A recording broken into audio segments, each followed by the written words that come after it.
Good afternoon, everyone. Welcome to another powerful edition of Collective Conversations, where real conversations create real impact. Today, we're excited to bring you a guest whose journey represents dedication, perseverance, and excellence at every level of the basketball game.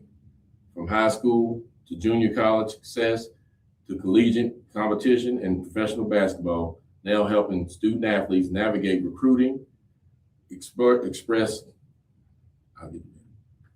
explore opportunities across the country. He has seen the game in every angle. Today, we're sitting down with Blue Chip Global Zone, Isaiah Francis. Thank you for being here. Thank you for having me. Right, and then my daughter's here as well, so she's here for gain some knowledge as well. Tell me a little bit about yourself. So I'm from Beckley, West Virginia, of course. I went to Crescent Elementary, Park Middle School, Greater Beckley, Woodrow, and then I ended up going to college in New Mexico Military Institute, Connor State College in Oklahoma, and then I finished up my career at Kentucky Christian and Midway University in Kentucky. Okay. We got to thank your teammate going to Kentucky Christian. Yes. Right. Yeah, Brooke going to Kentucky Christian, good deal. So you've been, definitely a few places.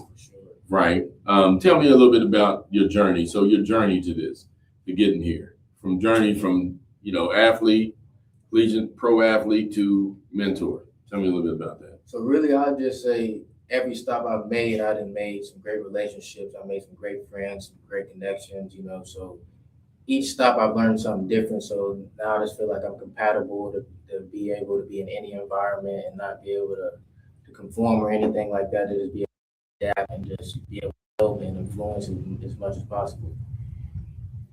A little bit like biggest lesson you learned from high school. Really just your body language and your attitude. You really never know who's watching you. That's just the main thing, because that's what a lot of people pick up. That's what a lot of coaches pick up. Jobs, they watch you early, so you just got to watch how you maneuver when you're outside. When you're out in public, when you're on the court. So that's just the main thing I'd say: the attitude and body language. I actually, I officiated you over the years. But one of the things I would say though, when you say that, but you never really said anything. You know what I mean? As far as, how people talk. Right. I mean, you might have been talking to players, but I'm not that close, but definitely never really hearing anything. So you would imagine, somebody's body language, how focused on somebody would be on, especially a coach, per se, would be on that. Is that some of the challenges you kind of face as far as that? Yeah, for sure. Because sometimes, like, as an athlete, you might be too passionate sometimes, or some people might misread that and think, oh, he's cocky or he has a bad attitude, but really you're passionate and you care about it. You just sometimes you let your emotions get the best of you. Right. I mean, and tell me a little bit about Blue Chips. Tell me a little bit about. So Blue Chips, we really just we help kids get recruited. We put them in the right places to get exposure and the spotlight. We have tons of college coaches who reach out to us and ask us about prospects. So we trying to just kind of use it as a bridge to connect the colleges with the players and stuff like that, help them get to the next level. Which, I think is very vital in this day and age, because you just never know where you need some reputable people representing. For sure. Especially with the NIL and things of that nature.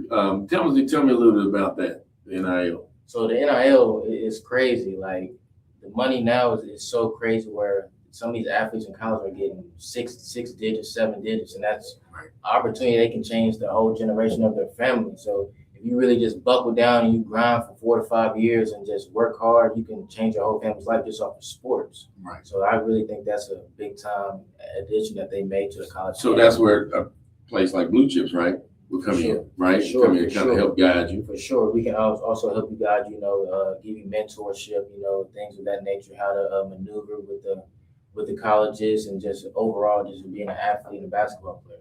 Right. And I think, like you said, I hadn't heard of Blue Chips, but I knew that it had to be going toward these, type of programs because of the NIL and all the exposure. I never forget, we had a long time ago, we had it was like a celebrity type basketball game type thing against some guys from New York. And it was a guy from Marshall.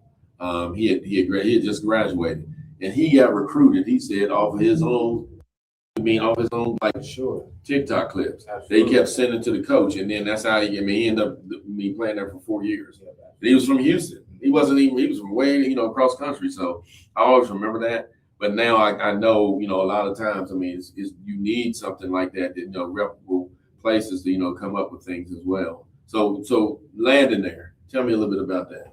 So my former AAU coach, Coach News, Ronnie Newsom from Fairmont, he was real locked in with my manager, Scott Stroud from Tyler County. So they've been, collaborating with AAU and post grad, and he kind of recommended me to Coach Stroud, and then Coach Stroud reached out. We chopped it up for about 2 hours, and we just had some of the same ideas of just wanting West Virginia athletes to get recruited more and just giving them the spotlight and the recognition they deserve. Because sometimes West Virginia athletes they get overlooked, and it's just really all about who you know and being at the right place at the right time. So just being able to help that, and whenever I was an athlete, I went through the same thing, so I know how to help these kids, get looked and everything like that.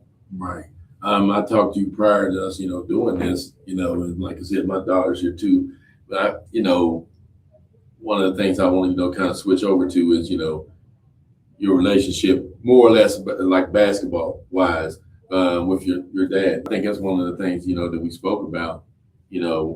I can't imagine, everywhere we went, that's all we heard about was Isaiah in a good way. But nowadays it's like, if you support your kid, to the fullest, that's a bad thing. But then on the flip side of that, if you don't support them or come see them, then it's bad too. I mean, so, to me, I mean, I was, super impressed with it. I always, admired them because I just, like I said, for that to me, any parent, that doesn't have to be male or female, any parent, really supporting a kid, I love that. You know what I mean? And tell me about, because to me, you can do no wrong on the court as far as, there wasn't anything you couldn't do. How much confidence did you build from, your father from a little kid all the way up? So my dad, he was basically my hero. So he had a big influence on my life ever since I was little, be able to pick up a ball 3 or 4 years old. He's always been there. He's invested a lot of time with me in the gym with me late nights, taking me to camps, taking me to college visits, just giving me basketball knowledge, taking me to games. So he just always kept me around the game of basketball. So I'm always thankful for that. And then, sometimes whenever you're young, you think your parents are a little bit too hard on you, but as I'm a father and I have a son, I see he just wanted the best for me. So he just pushed me, but I was kind of too young to kind of understand that. Right. But he just wanted the best for me, and I always, now that I'm older, I really respect that, and I'm thankful for that because it really shaped my life, and and I'm always forever thankful for that. Yeah, and I think, like you said before, I think you speaking on that is a big thing because you have a lot of parents now that's still involved. Now this is not NIL, but I mean, even though you can do it here in West Virginia now too, but this is more on the transfer rule, which will change and opening the July. It will change a lot. Only freshmen and sophomore will be allowed to do. Well, I mean, they still can, but I mean, without penalty, will be able to do that. So, now you see a lot of this, right? You see a lot of jockeying to move different places and things like, which, like I said, I mean, I've been asked before when she played, with girls and stuff like that, but it wasn't anything like, a bad thing. I don't feel it's bad if that's what you're trying to do. But I do believe it puts an immense amount of pressure. Even now, once July happens, freshman and sophomore year, you locked in. Now we gauge in potential, and also we gauge in can you really produce at that level. And I think it's going to be, and I hope it goes well. Don't get me wrong, but I think it's going to be a lot of pressure on kids to produce, and plus how things are. It's other things you got going on as well. So that's not the only thing. That's basketball. Tell me a little bit about that. As far as with you, was it always just basketball? No, so really growing up, I really loved baseball. That was really my main sport. I like baseball. I play AAU baseball a lot. My family is really kind of profound in baseball. My uncle, he played for the Pirates. My granddaddy played for the Farm League Pirates. My dad really? Okay. Played baseball. So baseball is really in my blood. But then I don't know. I kind of just shifted to basketball and stuff like that. So that's really just where I felt the love for basketball. Do you miss anything about it?